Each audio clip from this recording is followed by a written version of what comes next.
Hey now, everybody. Welcome back. Brand new Take Aim podcast. Excited this week to have Curt Headington back on, my buddy from Xpedition Archery, and excited to talk with Curt about something I really don't have a lot of info about, but Curt kind of fills us all in if you've ever thought about getting a shed dog, a shed hunting dog. And we talk about shed hunting with the dog, how to train your dog, what to look for, all those options. Curt kind of lays out the good and the bad. So I really appreciate Curt and his time. As always, if you have not had the chance, make sure to check out Xpedition bows. And, I shoot Xpedition, absolutely love the bow I shoot, and will continue to do so. It's one of the best bows I've ever shot in my life. And last year was probably the most fun I've had in many years, of just flat out shooting a bow and just practicing, getting those reps in. So make sure to check out Xpedition Archery. And as always, deer season never ends. We'll see you guys again next week. All right, guys, we are back. Brand new Take Aim podcast, and excited as always to get a new show out, and excited to talk about something I don't know a lot about, but excited to learn, and excited to have Curt Headington with me from Xpedition Archery. And Curt, man, what's happening? We're talking some sheds today, shed hunting. Right on, B. Well, it's one of my favorite things. I appreciate the invite, and I'll share what I know. How's that? Yeah, for sure. I'm excited to talk about it. And, I know a little bit about shed hunting, and being in Michigan, we don't find a lot, I'll be honest, but I partake in the fun part in it. But I know, Curt, you'd probably say the same thing. It's probably winding down a little bit, probably winding down for you guys in Iowa as well. Yeah, I mean, it obviously it's a pretty short season depending on the weather every year, and there's always a fine line on when do you start, and you don't want to pressure deer and they run off and heaven forbid they lose their antlers on the neighbors or whatever. But like through the years, I guess it's just kind of been an evolution for me, Brandon, because I'm 40 now, so rewind, 25 years ago, I was shed hunting when I was a kid, and it was long before shed hunting was cool or trendy. And I did it just because I was tore up with antlers. Like, I literally tore up with them, and I remember putting a backpack on and starting at my parents' place, and like, dude, I didn't come out of the woods until dark.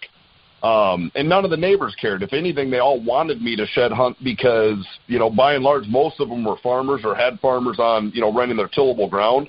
They just wanted the horns picked up. They'd rather have me pick them up than them hit them with a tractor. And a tire. Yeah. Yeah, I mean, it's just evolved, So, I mean, back then I was never, targeting a specific animal, none of that. I just loved being in the woods. I loved walking. And it grew on me, and now it's almost to the point where now I shed hunt more so just to see, hey, I had these 3 bucks make, and I know they made it based on my cameras. I'm going to go pick them up, and by chance I shoot them next year. It's just cool to kind of have the story, right? Right. But yeah, tore up with it. I mean, I would, I'd tell you, man, I'd just soon shed hunt as hunt. I love shed hunting.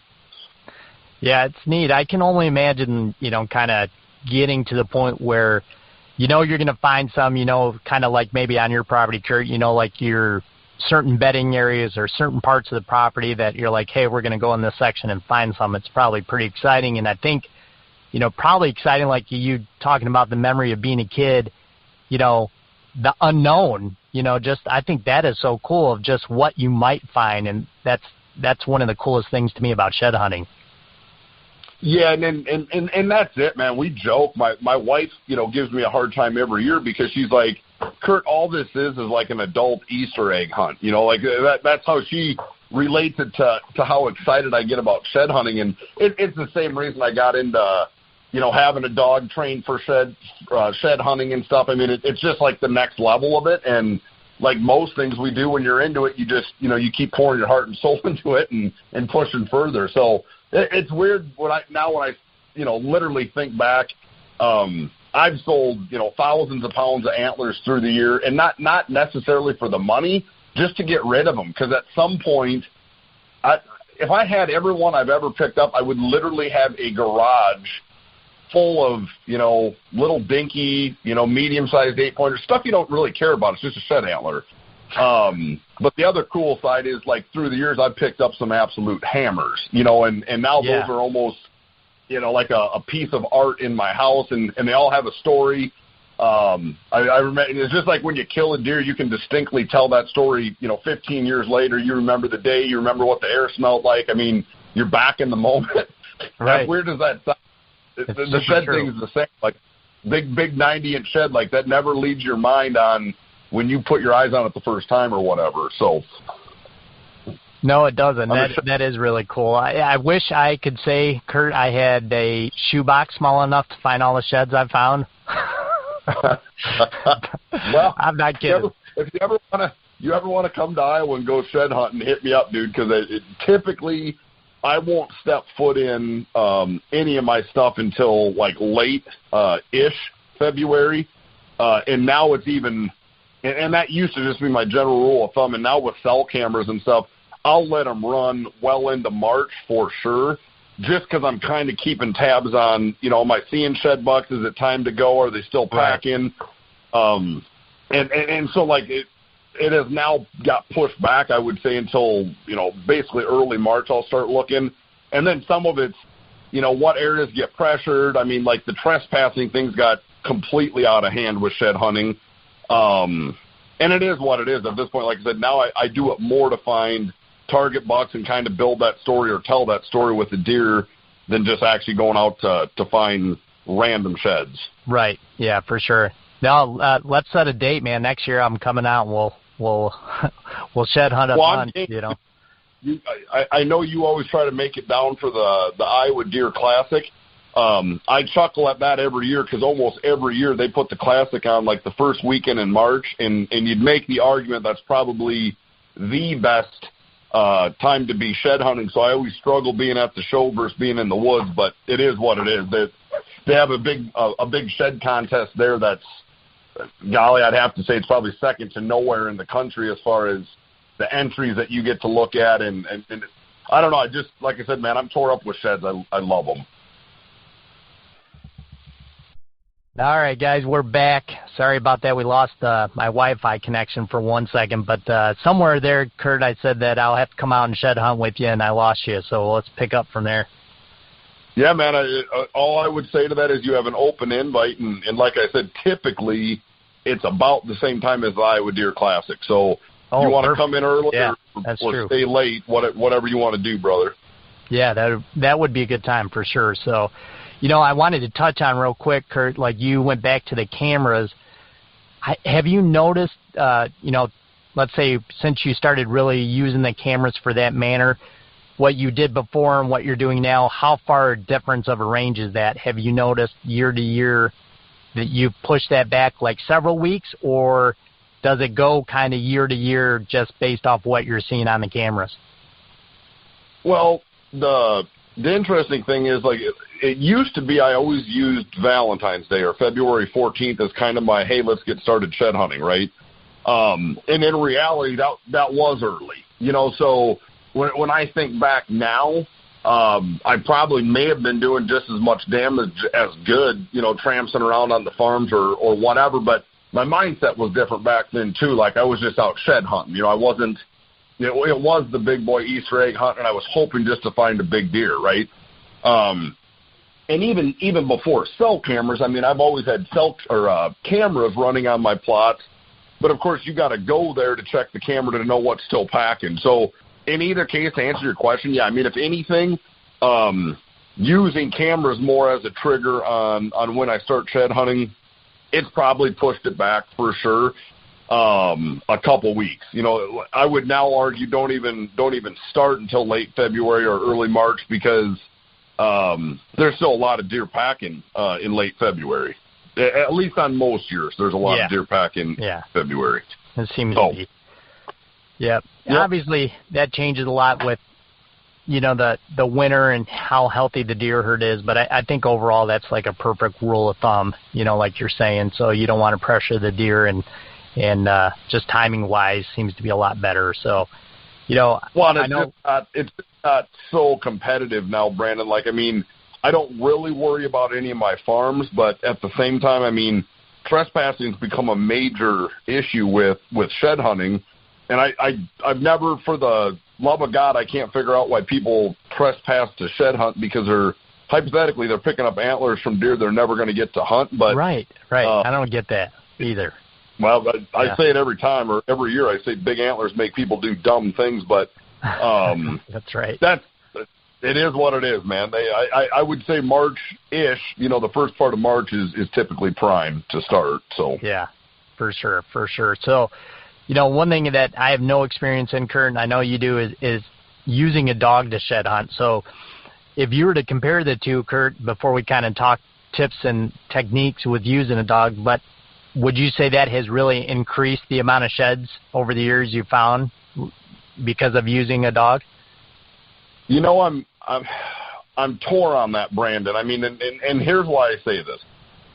You can read article after article after article about, different people's opinions on shed dogs and whatnot. And I don't know. I've changed how I shed hunt. I mean, the enjoyment I get from having a dog shed hunt with me is no different than having a dog, bird hunt with you. You can go out and walk around in native grass and shoot pheasants without a dog. You bring a dog, your odds go up, right? So right. I think shed hunting is the same exact way, and I do question it. I mean, my dog will come back over the hill with a shed, and what you never will know is what have I found that without my dog, right? Right, yeah. And that's why, some guys are like, oh, my dog's finding 3 to my 1, and I'm like, maybe that's true, but maybe it's not, because what have you found them anyway? Right. And no one can answer that, right? It's like the, tree falls and no one's there to hear it. Does it make sound? Well, you think it does, but you know what I mean? It's like, we don't know. Yeah. Right. But so I guess I won't say definitively, hey, since I've, had shed dogs, I pick up way more sheds. To me, it's really not about that. It's the fact that now I have me covering ground and I feel like I'm a pretty good shed hunter. Don't miss a bunch. But damn sure that element of your dog being able to smell them, and I've seen it time and time and time again, they will find sheds you won't find. I was just going to ask that. How many did you think, or do you think, or know of, Curt, that they have absolutely found that you never would have? That's right. So happen. that's kind of it's kind of that trick question, right? Because same thing, outside of me physically seeing a shed and then not doing anything other than just watching my dog and see, how he finds it, right? And the reality is, sheds don't inherently have a lot of scent. And I'd kind of argue with anyone, no matter what, I'd say my dog has to get within, depending on the day and the conditions and the humidity, and all the factors, same thing, you would talk about with a bird dog. I would say they have to be somewhere, if it's just purely on scent and they're not seeing it and smelling it at the same time, I'll bet the dog still has to be within 10 to 12 foot of that shed to pick up the scent. And the reason I know this, Brandon, I don't know how many times, I see a shed off in the distance and I just let my dog work to it. I'm going to let him find it no matter what, right? Right. And he has to obviously be downwind, but I've seen him cruise by one at, if I said 20 yards, and I'm like, I can't believe he's not hitting it. But then I've seen him lock up there's a pheasant there, and almost cut on a dime at 10, 12 feet from the thing. And I'm like, he 100% smelled that shed. He didn't see it, he smelt it. So I think I don't know how many of those. Like I said, the example when I said he came over the hill with a shed, did he smell that one or did he see it? Because I know definitively, if there's a hay field or a bean field and there's a big 5-point side laying out there at 100 yards, if he sees it, he just lines out, picks it up, brings it to me. Right. So I don't have a perfect way to answer that question, but a well-trained shed dog is using both his eyes and his nose. And then I think it's just more on how they range, because it's a little different, as you can imagine. I bird hunt my dog, and I want him nice and close to me. But when we go shed hunting, honestly, I don't care if I see him until he comes back with a shed antler. Yeah. So it's, I don't know. If you're into dogs, if you're into hunting sheds, it's a pretty cool deal. I get as much enjoyment out of shed hunting with my dog as I do pheasant hunting with my dog. But I don't know if it's made me a substantially better shed hunter. I think it's just That something extra. Insurance. Yeah. You got it. Yeah, you got for it. sure. So let's say, Curt, we're going to shed hunt with the dog today. But obviously you've already trained this dog, and you can add in some of that. But how do you start the day with the dog? You know, you're going to cover a section. Let's say you figure out where you want to go.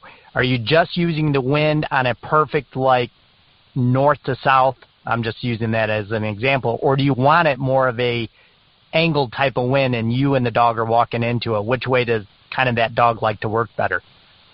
You know, the way most dogs work, I mean, as they get older, they're going to use the wind to their advantage regardless, right? So even if the wind's at my back, Brandon, and don't get me wrong, I do put some thought into, you know, if I'm on a ridge and I can put the wind in my face, I do it just to give the dog a leg up. But the reality is, even when it's plumb wrong and the wind's at my back and I'm going to walk through a bedding area, my dog inherently will work out ahead of me, and then he works back into the wind. You know, same thing when we're pheasant hunting, he does it. So I do give it some thought just to try to give him every advantage possible. But I think once the dog knows what he's doing, and like in my case, I have labs. You know, their goal in life is to please me as the owner, and they know them bringing me a shed pleases me. So, like, dude, they go hard. Like, he goes, Cash is the dog's name. I mean, he goes hard. He is there to find a shed, and he goes hard until he finds one. And the second it's in my hand, he goes hard again to find the next one. So I don't know that I change how I shed hunt personally much with my dog, other than, like I said, giving it a little thought on, hey, the wind's right, let me start on this end instead of that end. And that's about it. Other than that, I turn him loose, and I shed hunt like I always would. Gotcha. So with that being said, Curt, I know you said they almost don't have a lot of scent on them. I assume they have a little more scent, obviously, you know, if the antlers just fell off. But with that being said, so how do you go into training a dog to shed hunt when they're using their nose and the antlers don't carry a lot of odor? So how do you overcome that hurdle? Yeah, so a couple things, because I cannot take all the credit for training my shed dog. I did work with Tom Dockin and Mike Wieben, his head trainer up at Dawkins Oak Ridge Kennels, and that's an incredible place. If somebody's listening and wants a shed dog, they don't actually breed puppies, but they arrange the breedings, and then, you know, they place it with an owner, and with that, if you want to take your dog through some training, they do it, and I was blown away, impressed with these guys. So I guess I'm going to even take a step back, Brandon. I think you can get lucky and randomly get a dog that has that hunt drive or the retrieve drive, but like now having done it and now having multiple dogs, I think it is important that you're starting with a dog with the strong pedigree. And I don't mean to say, hey, he's AKC or UKC registered. That almost is a given.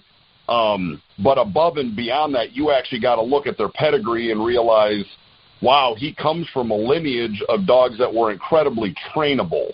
They might not have been the best hunting dog. We don't know that, right? But like any dog that reaches like master hunter credentials, that's incredible amounts of training that dog's went through.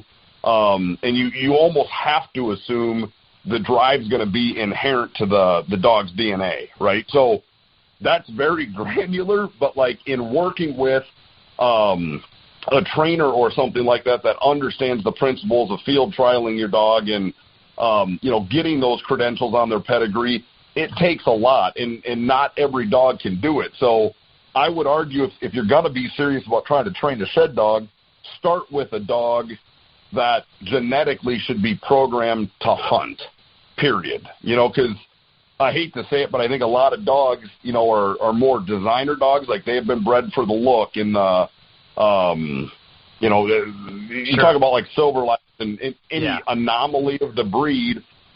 They weren't bred based on performance. They were bred to get a specific look, and so be it. I'm not saying it's wrong or right, but it is what it is. And I'm telling you, there's a distinct difference. At least I've seen a very distinct difference paying attention to that. And by default, you end up paying more for your dog, but I think you end up with more dogs. So back to the training piece.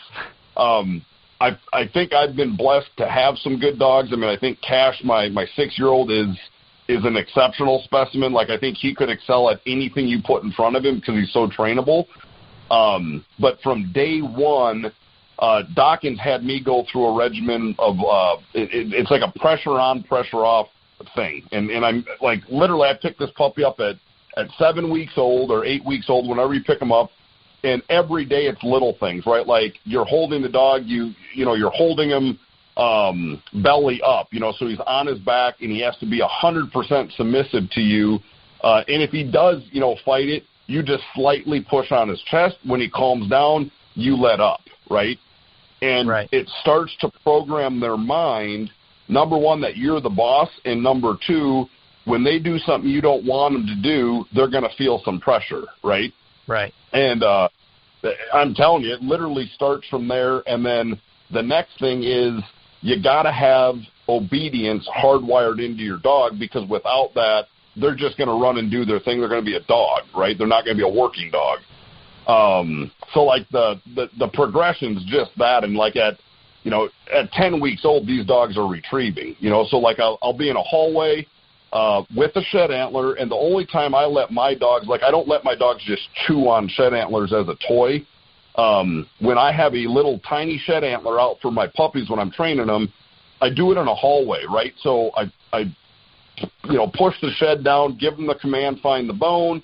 They go down, they pick it up, but they can't run away with it. They have to pick it up, and when they bring it to me, I pet them up good. It's a lot of praise, and I'll only do this 3 to 5 times every morning. Every morning we do it, and then they get fed. And I'm telling you, all you're doing is conditioning their brain, right? Like, I please Dad, I get fed. Right. And eventually it moves into, I do well, and the praise is all they're looking for. The pat on the head, the, good dog thing. And I think the other thing is, I don't hardwire the retrieving thing. Like, I'll let him chew and play on that bone when he brings it back to me, and it's just praise, because I do want him comfortable keeping it in his mouth as well, right? Right. Or holding it. Yeah. So, I mean, dude, that's where it starts. And then, like I said, I've used Dawkins. Actually, I got another dog. I got a new puppy that'll be going up there at 6 months old. But I think the biggest part is people expect too much out of a dog, and dogs are fairly simple in how they think, so we have to think like that, because they're all they need is repeat. Repetition and consistency will get your dog where he needs to be, because there's no such thing as a bad dog. There's just bad dog owners. If you don't train your dog, you can't expect him to, like, read your mind. And I think as you train him, it becomes weird, because I swear I can have a conversation with Cash, and it's like he knows exactly what I want him to do. So anyway, sorry, I'm kind of veering all over the place, but the reality is that bond from 8 weeks old to 6 months old, I think, is the most important thing. And like my new dog Tango, he's literally in my office right now with me. He's 14 weeks old right now. He won't have a day in his life from now until he goes to his first round of training up at Dawkins, where every day we don't do our little routine, and every day, I hold him on his back. We do that exercise. I'm playing with his toes. I'm putting my hands in his mouth. I want him conditioned to all of that stuff to socializing. The retrieving and the hunting part, like, inherent to their DNA. So you got to get the obedience and the bond established when they're young, because I'm telling you, everything else will come a lot easier once that's established. Yeah, I think that's huge. And you have to start that at a young age. Yeah. Just like you said, start that at a young age. And, to go back to what you said, Curt, in kind of the beginning of that, made total sense as kind of, identify those dogs that come from a hunting kind of background or a hunting pedigree. And, that makes all the sense in the world, because to them, even though it's a shed and it's not like retrieving a duck or a goose, they're still hunting something. They're still getting that, like you said, that reward at the end when he brings it back to Dad. He's getting that biscuit or that shot of water in the mouth, good boy, the pat on the back. So I think that is key. That is key. And the thing is, I mean, if you really just think about, getting a dog to shed hunt, sheds are boring, man. They're cold, they're hard, they don't smell much, and they don't move. So like to get a dog that wants to do that, it comes through that repetition. They realize when that happens, it's a good situation for them. Dad is really happy, and boy, he pets me up good, or I get a treat. And that was actually going to be kind of the next part. I mean, like, I go from that little regimen. My dog will go up to Dawkins, and they'll do some farm training. They're working on, heel into your side. They're working on a place command where you could put your dog, say on a rug or in a duck blind, and they're on a place command, which means you do not move. No matter what happens, you do not come off that thing. And like Cash, my 6-year-old, I mean, honestly, I think I could place him on a rug, and that dog would not move. I mean, outside of him, peeing or pooping, I don't know that he'd even get off the thing to do that. Like, it's so ingrained in him to stay there.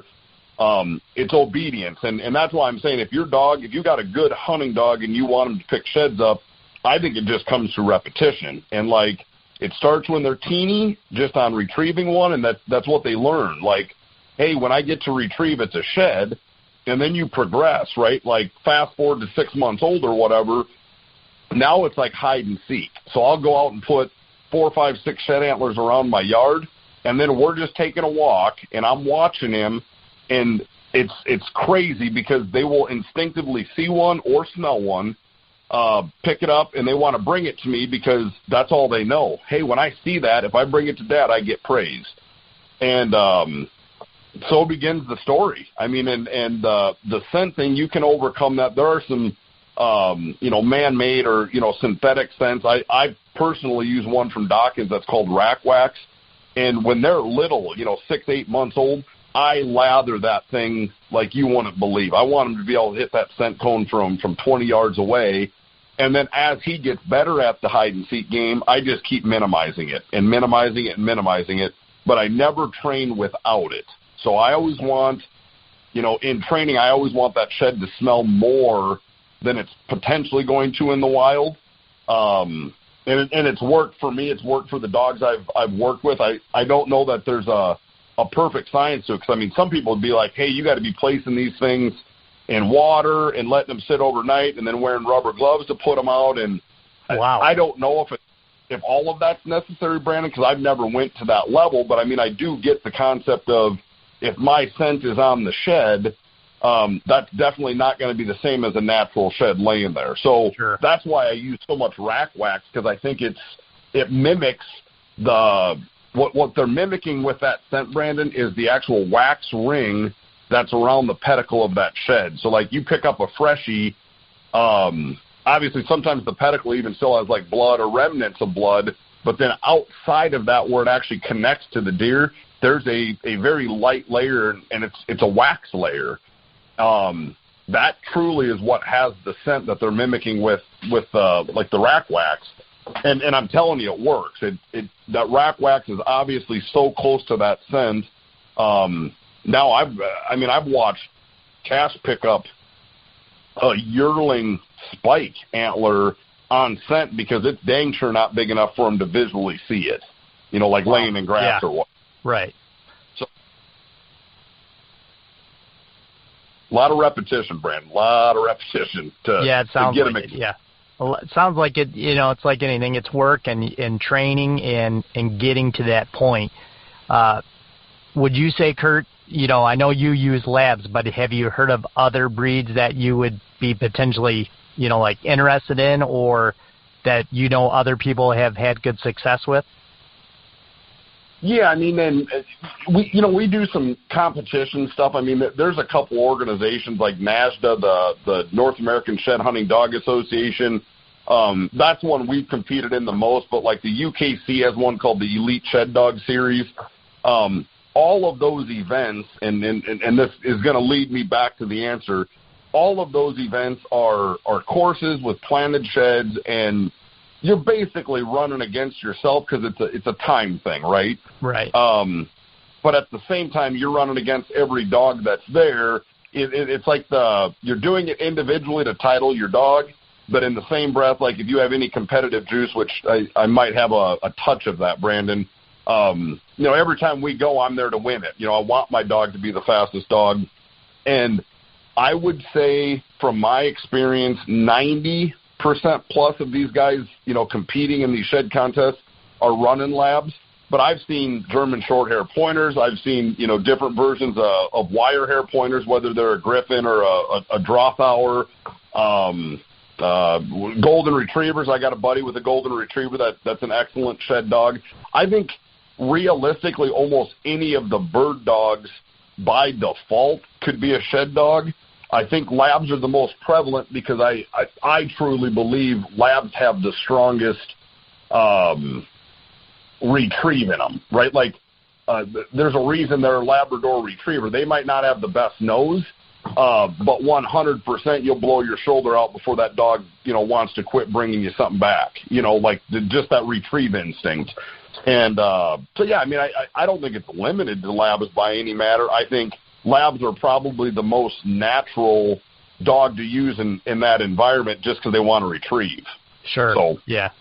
Yeah, that makes sense. Yeah, I would assume any bird dog would do really well, but I think you're right with the labs. It seems now that I think about it, Curt, it seems like every time I've seen anybody use a dog for it, it's actually been a lab.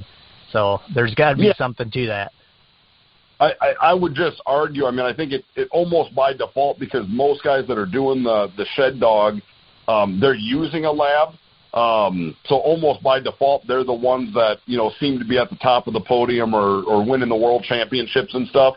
But I wouldn't say it's limited to it. I think if you got a good trainable dog, I'm kind of with you on the fact that, like, the crossover with a bird dog's a no-brainer.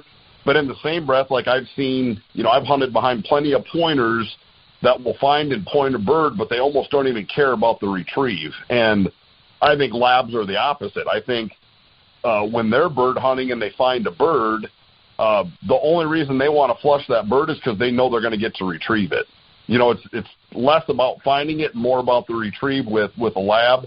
I think, like the pointing breeds, it's more about finding it and less about the retrieve. And that's why people like force break dogs to retrieve, because they have to. Like, they don't inherently want to. They make them, right? They train them to do it. So this is probably, and I don't want to say an argument or a debate, but, like, certainly if you ask a guy that's big into GSPs, I guarantee the right trainer would make their dog pick sheds up just as efficiently as any lab. But, again, all boils down to what's the dog been exposed to, what's his mission in life, and ultimately, probably any breed could do it.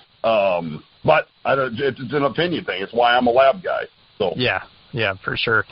So naturally, Curt, I mean, that would be the first thing if you were to give somebody a tip, it would be to maybe look at a lab. I mean, that's coming from you, but you're saying also to look at that pedigree and those papers of those dogs, correct? I think it's if I had to say probably the most important thing, I think you have to start with a good dog or you're just going to be frustrated. And not that there's any guarantees, right? But, like, I look at the lineage of both my dogs, and their backgrounds are amazing. Their great-grandpa was a master hunter. Their uncle's a field champion. Like, right down the list, every one of them, I mean, it's like, I joke about it, but I'm like, it's like the Aryan race of dogs. They have bred them for one specific thing, and it's competition. And that's why I always, people are like, holy cow, your dog's crazy. And I'm like, he's got crazy drive, but he's incredibly obedient. I tell him to heel. Right. He's literally at my side waiting. And that's what I'm saying. Like, you can train any dog, but you can't train drive. They either have it inherently or they don't. So I want that crazy lab that can run all day long. But, boy, when I tell them to come or heel or place, I want them to listen too. And that's what I think you get through training, but I think it's what you get through training the right dog. You got to have a dog with a drive like that. And that's for sure inherent to the dog. It has nothing to do with training. Yeah. No, I got you. Yeah, 100%. So your youngest dog now is getting ready to go. Is that what you said earlier? Yeah, so we picked, we had a chocolate lab that would have been 12 years old this summer. He went down on us here, golly, I don't know, 5 or 6 weeks ago, and a good buddy of mine that I've ran a lot of competition hunts with, He has an incredible female that he had bred to a champion dog down in Arkansas, and we were lucky enough to secure one of those puppies. So I got a male out of that litter. He comes with incredible credentials as far as his pedigree, and now we're in the puppy stage. So he's already progressing nice. We picked him up at 8 weeks old. He was retrieving well at 10 weeks old. I mean, he's doing the sit. You know, he comes. He's figuring it out. And I think a lot of it helps because I have Cash, my 6-year-old, and like I said, he's an incredible dog. So little Tango gets to see that every day, that he's exposed to that every day. And whether he's actually coming on command or he's following Cash back because they're both coming, I really don't care. Like, the commands are going to go both ways, and he's going to keep hearing them forever. But I'm pretty excited because, I mean, even next spring, you know, he'll be a little over a year old and trained. And, of course, Cash by then will be 7, and he's already amazing. So, like, I'm very anxious to have 2 working shed dogs to see how much that changes it, too. In my mind, I'm just covering that much more ground, or thoroughly covering more ground is probably how I should say it. Yeah.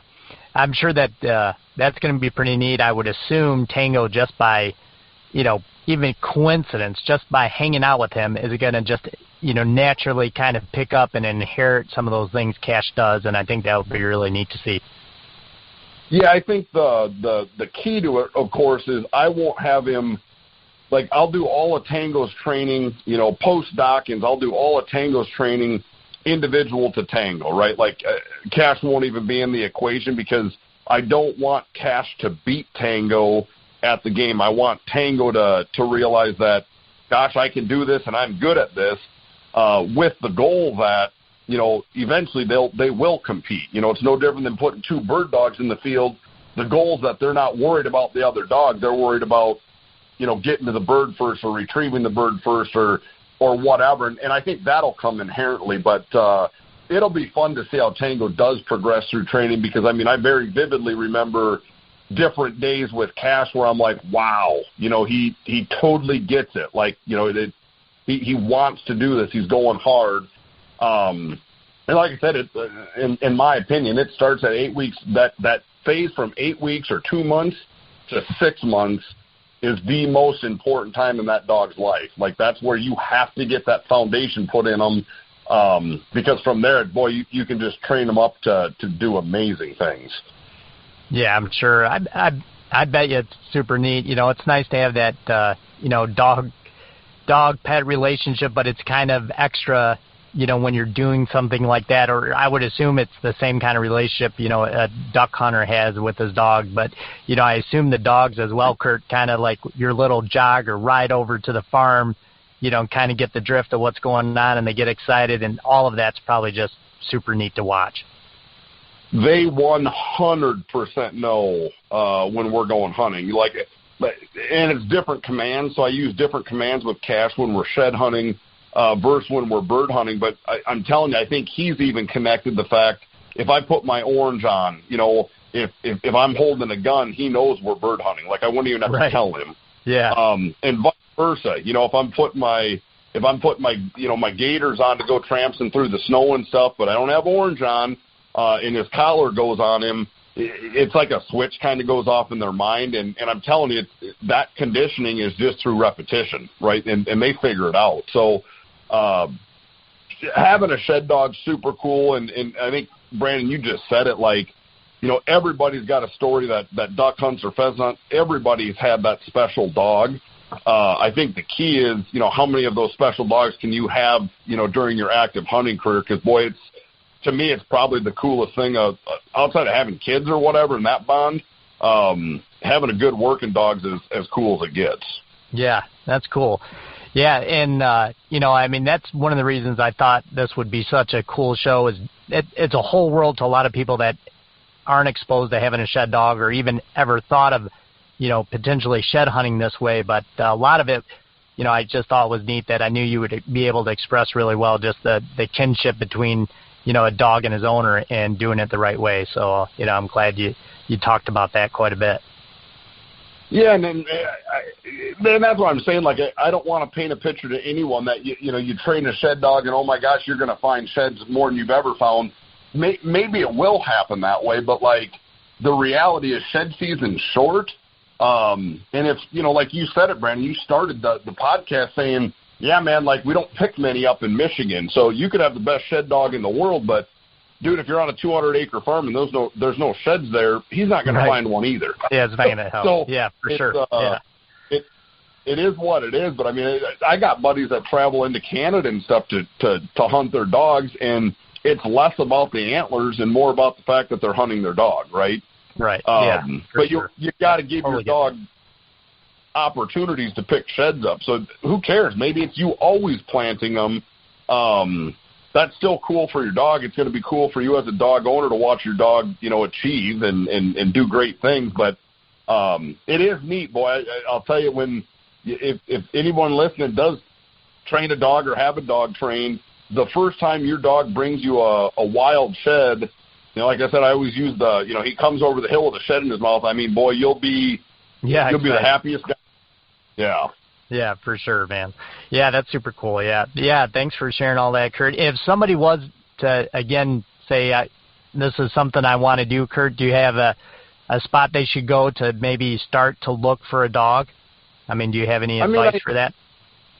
Generically speaking, I would say what they need to do is they need to look at training kennels, not necessarily breeders. And I only say that, and I'm not trying to offend anyone, but like there are people in the dog breeding business that, for all practical purposes, use it like a factory, right? They're breeding dogs and they're selling dogs, and that is their business.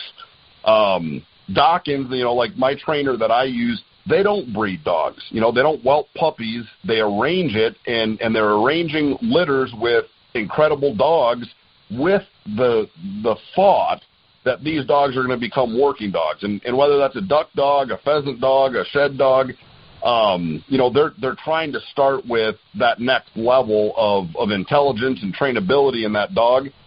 I would tell anyone, I mean, they could go out to the NASDA site, again, North American Shed Hunting Dog Association. They'd find good information there. They'd find great information at the UKC Elite Shed Dogs.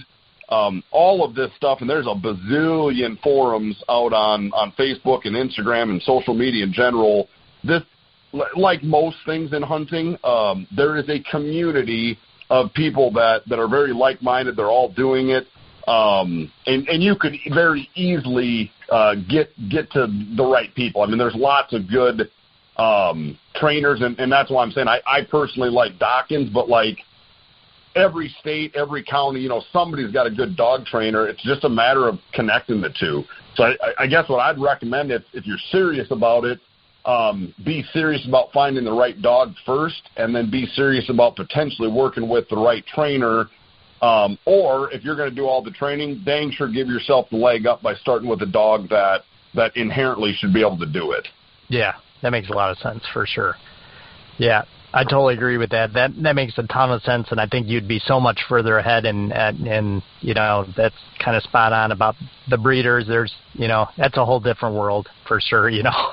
I don't even want to get into all that. And that's why I don't want anyone to take offense to that. But I mean, a lot of labs are bred and they're advertised as registered labs, and it's like, hey, that's good. It's a purebred dog. It doesn't mean it's going to be a good dog. You really got to dive in and understand that pedigree and what an FC stands for, or an AFC or MH. Like all those abbreviations on that pedigree mean something. Sure. And it's worth understanding that, or work with someone that understands that to even start with a good dog. Yeah, absolutely. Well, before we go, Curt, I know we got just a few minutes left, but I'd be remiss if I don't ask what's happening over at Xpedition, and how are you guys doing cranking out the bows? Yeah, so it's been a crazy year. The X Series launch obviously created a ton of hype, and it's carried over or translated back into sales. I don't even have the number, Brandon, but we've added well over 100 dealers this year since we launched. So we're at full crank. Anyone that's listening, please be patient. We are diligently trying to get bows out. And the reality is, I mean, we can't build them fast enough, Brandon, and we're doing the best we can. But yeah, good times at Xpedition. It's frustrating because I know dealers are anxious to get more bows, and obviously they can't sell a bow to an end consumer if they don't have one. So we're pushing hard. I got all my guys, hitting it as hard as they possibly can, but we also don't want to skimp on the quality side. So it's hang tight if you haven't got your bow. I know there's a lot of bows ordered and people waiting. So it's exciting. It's fun to see the brand, exploding, but being the guy that runs the plant, it's every day I scratch my head and think, wow, how do we like what are we doing today? Yeah. Right, exactly. Yeah, for sure. Nope, I definitely hear that. But yeah, I mean, it's good to have those kind of growing pains, and excited that you guys are growing at that rate, and I'll just be excited as long as I can have a bow before October. I'm not mad at you guys, Curt. That commitment I can make to you, Brandon. I promise you we'll have you long before hunting season. Yes. Well, good deal, man. Well, thanks for your time today, Curt, man. I appreciate it. And if you guys don't know, make sure to check out Xpedition Archery. And, Curt, let everybody know where they can find you guys. Yep, kind of the same thing. I mean, we're all over social media. It's Xpedition without an E, so XP. And then, of course, XpeditionArchery.com is our website. So check us out. Like I said, I mean, we used to be way more scattered with, dealers in different geographic areas and whatnot. That's changing rapidly. We got a lot of new dealers coming on literally every week. So if you didn't have a dealer close to you, the goal is that you will soon, or maybe you already do and you didn't even know they picked us up. So in either case, check it out. There is a dealer locator on the website as well if you're not sure. We do try to keep that updated week to week. As we add dealers, we add it to the dealer locator. So, absolutely. For sure. And, I'm sure Curt will catch up before hunting season again on the podcast. And, as you guys and girls know, you can find us right here every week, Outdoor Podcast Channel, iTunes. And as always, deer season never ends. And thanks again, Curt. Thank you, Brandon.